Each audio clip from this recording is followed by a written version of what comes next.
This is Di's Readings and Chats. Thank you for joining me. Today, I want to share a historical story with you. It's about a legendary ship, the Marco Polo, that sailed the world seas. It was built in the spring of 1851, and she became known for her speed, and after breaking all sailing time records for navigating the world oceans.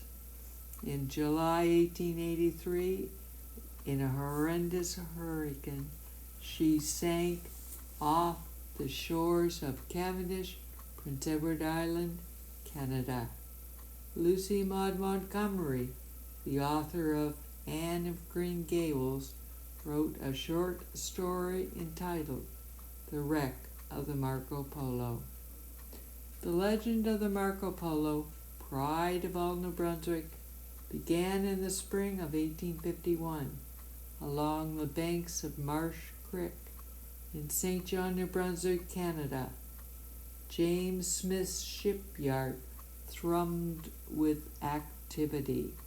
The steady rhythm of hammers, the sawdust-scented air, and the scent of freshly cut pine filled the waterfront. Here, a ship unlike any other was taking shape, one destined to make maritime history.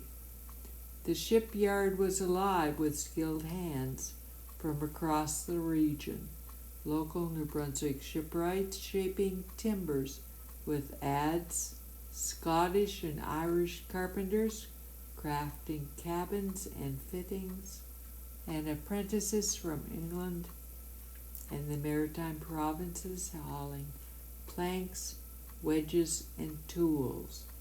Every hammer strike and plane stroke was a note in a complex symphony of craftsmanship, guided by master builders who had honed their skills in the North Atlantic shipyards. On the 17th day of April, 1851, a ship was launched from the James Smith shipyard in St. John, New Brunswick, Canada. She was the largest ship the yard had ever built, and they named her the Marco Polo. Her lines and construction echoed the forward-thinking in design and shipbuilding skills of her builders. New Brunswick builders had built many ships that had sailed the world's oceans from the days of the first settlers. The Marco Polo was of a unique medium clipper design. It had 3 tall masts, an unusually sharp bow, an underwater body of a clipper, a sharp entrance, and clean run with the midship sections of a cargo carrier. She was one of the first ships that had been built in New Brunswick that was a 3-masted wooden clipper. Her framing consisted of tamarack, pitch pine, and oak timber, all cut from trees growing in the forests of eastern Canada. Her registered tonnage was about 1,625 tons. Her length measured 184 foot 1 inch. Her beam width was 36 feet 3 inch, and her depth of hold nearly 30 feet. The clipper had 3 decks, with the height between decks of 8 feet. She was named Marco Polo after the legendary Venetian traveler who lived from 1254 to 1324. And like her namesake, she would circle the globe, leaving her mark in ports around the world. From the very beginning, she was determined to show swiftness, which was to bring her fame. Construction began in the fall of 1850. While under construction, the ship's frame was scattered about the shipyard by a storm, and the skeleton had to be reassembled. The construction was completed in April of 1851. When the Marco Polo was launched on April the 17th, 1851, crowds gathered at Marsh Creek to witness the spectacle. The launch was disastrous. It started out as expected. She slid down the greased ways with all the grace her builders had envisioned, until she struck a mud flat near the mouth of the creek and lurched sideways. The mud gripped her hull with such force that she grounded completely, lying on her side at a precarious tilt. Workers scrambled to stabilize her, piling sandbags and using block and tackle systems to prevent her from capsizing further. It took 6 days of painstaking effort to right her. Once freed, she grounded a second time on the soft creek bed. Historians believe that during these trials, the immense pressure of the mud against her hull and keel caused her keel to hog, a slight upward bend along its length, raising the center of her keel by about 6 inches. This subtle deformation reshaped her underwater profile, giving her a sharper, more hydrodynamic form.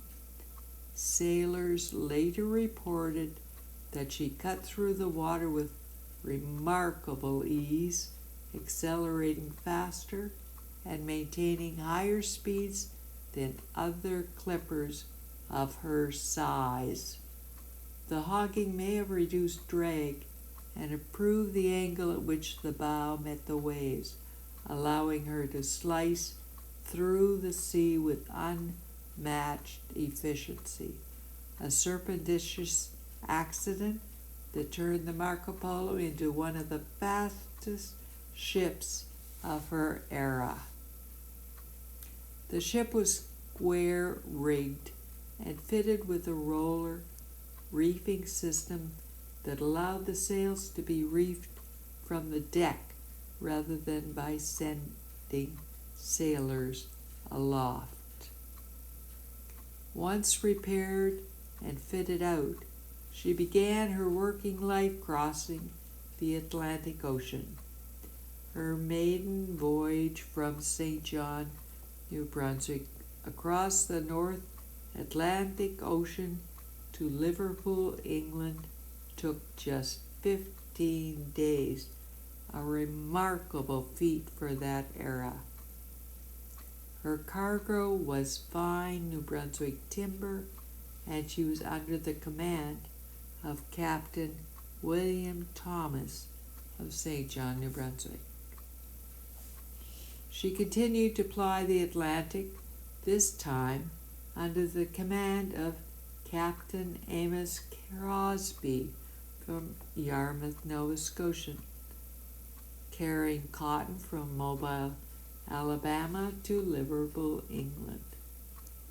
Captain Crosby was so enamored with his magnificent command that he commissioned a portrait of her upon which he could forever gaze with pride. In February 1852, James Smith transferred all his shares in the Marco Polo clipper ship to his son, James Thomas Smith, who then sold the ship to Paddy McGee. McGee then flipped Marco Polo for profit and sold it to James Baines of James Baines and Company. In 1852, the British company Black Ball Line, which was owned by James Baines of Liverpool, England, he purchased the Marco Polo and converted her for passenger service between England and Australia. Her hull was coated with felt and tar, then sheathed in copper to resist marine growth. She was re-bolted with yellow metal fittings, and part of the refit. From then on, she carried emigrants alongside cargo. Once again, the Marco Polo clipper ship excelled. She was the first vessel to make the round trip between Liverpool, England, and Australia in under 6 months. In 1852, gold was discovered in Australia, and the enterprising Liverpool shipowners used the Marco Polo to carry passengers to the land of opportunity. She became a luxurious passenger vessel, sporting maple paneling, crimson velvet upholstery, stained glass doors, and circular glass hatch lights. The 1852 refit prepared the Marco Polo to carry passengers in 3 distinct classes: steerage, intermediate, and cabin. Steerage class was the most basic. Passengers were assigned 6-foot square berths, shared by 4 to 6 people. The lower decks were divided: single men forward, single women aft, families in between. Berths often contained double bunks, and separate lavatories were maintained for men and women. Intermediate class offered better accommodations. Passengers still shared quarters, but had access to steward service and separate dining from steerage. Quarters were located between decks with 4 to 6 per berth, slightly more comfortable than steerage. Cabin class was the most luxurious. Passengers had individual 6-foot square cabins aft along the ship's sides, access to the poop deck, which is a raised deck at the stern of the ship that provides space for exercise, fresh air, and observation, and meals in a dedicated saloon at the end of a central corridor on which all the cabins opened. Cabins were furnished by passengers, often with the aid of the ship's carpenters, to prevent items from shifting during rough seas. Our first emigrant voyage was on July 4th, 1852. The Marco Polo had 60 crew members and it carried over 900 people, about 750 in steerage and 138 in cabin or intermediate class, and approximately 327 were children. Most passengers, 661 in number, came from the Scottish Highlands. On that first voyage to Australia, it wasn't without heartache. Of the more than 900 people aboard, 52 children tragically perished due to an outbreak of measles during the journey. In response, rules were changed. On later voyages, very young children were no longer permitted to travel in steerage. On September 18, 1852, just 76 days after leaving Liverpool, the Marco Polo proudly sailed through Port Phillip's Heads and into Melbourne, Australia. By comparison, previous voyages had taken 100 to 120 days.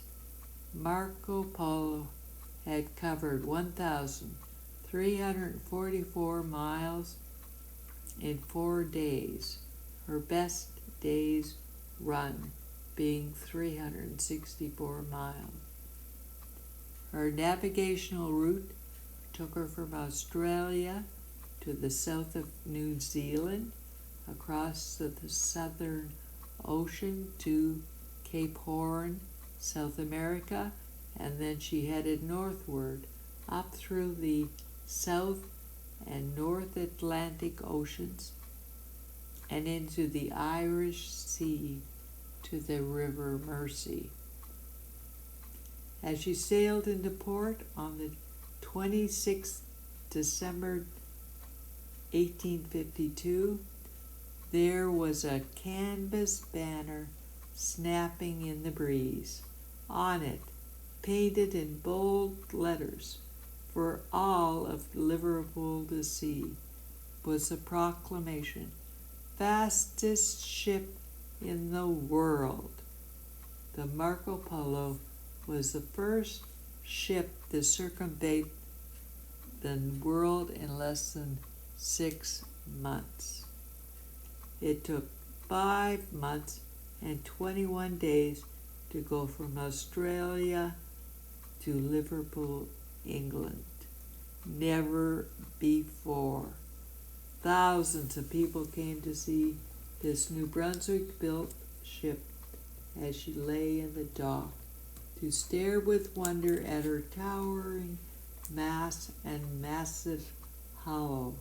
For here was history in the making. Here was a ship that had knocked the thrones from every other ship that plied the seas. This was the Marco Polo, queen of queens, the ship that had shrunk the world by making it less than a 6-month trip. Her second voyage under the command of Captain Forbes took 73 days out of Australia and 95 days home to England. Her third voyage was under the command of Captain MacDonald, taking 72 days out to Australia and 78 days home to England. Over the next decade, she sailed dozens of voyages between England and Australia, transporting emigrants in all 3 classes. As described before, steerage decks were cramped and noisy, the sea tossing the ships as families endured long months together. Intermediate class offered modest relief with better service and slightly more space, while cabin class passengers enjoyed private cabins, fresh air on the poop deck, and dedicated dining. For the shipwrights of St. John, the Marco Polo represented immense pride. Local craftsmanship had produced not only a vast vessel, but one that carried thousands of lives across the world. But by the mid-1860s, the age of sail was giving way to steam. In 1867, the Marco Polo was withdrawn from passenger service, her luxurious fittings removed, and she was converted back into a cargo vessel, hauling timber, coal, and guano. Guano is seabird and bat fertilizer. In 1871, Wilson and Blaine acquired her, and she was put into the coal and timber trade once more. In 1887, the Marco Polo was now owned by Captain Bull of Oslo, Norway. Her final voyage came in July of 1883. Laden with lumber from Quebec, she encountered a fierce storm in the Gulf of St. Lawrence. Unable to manage the flooding, the captain deliberately grounded her off Cavendish Beach, Prince Edward Island, Canada, to save the crew.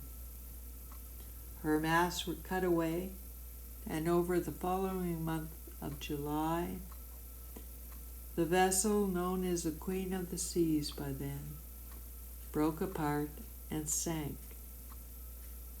All the crew survived except one.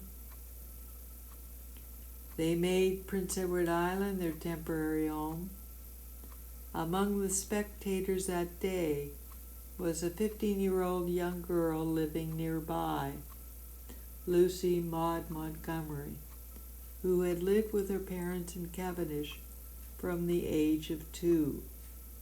Fascinated by the wreck, Lucy entered a national essay contest in the Montreal, Canada daily newspaper with her piece, The Wreck of the Marco Polo, winning 3rd prize. This early recognition helped launch her writing career, inspiring her vivid storytelling and eventually leading to the creation of Anne of Green Gables. According to Montgomery, the crew included Norwegians, Swedes, Spaniards, 2 Tahitians, a Frenchman, and a German, alongside British officers. Stranded on PEI, some chose to stay permanently integrated into local communities and sharing stories of life aboard one of the fastest clippers in the world. The Marco Polo had become a legend. Today, her remains lie beneath the sands off Cavendish, Prince Edward Island, and her memory is preserved in maritime museums and archives. One of her anchors rests in a private garden in St. John, New Brunswick, in Canada, a remarkable reminder of the ship, the Marco Polo, and its legacy. A wooden replica 1/3 the size of the original Marco Polo sits on the waterfront in St. John, New Brunswick, Canada, for all to see. She is remembered not only as a marvel of speed, but as a symbol of ambition, craftsmanship, migration, and the human stories of the many who crossed the seas aboard her. To conclude this historical story, let's leave the closing words to Reverend James Buck of Liverpool, England, who said in one of his sermons, "Some ships, like men, seem as though they would not and could not be forgotten. The public is never allowed to forget their names or their deeds. Such a ship is the Marco Polo." Thank you for listening. May God bless you and our world.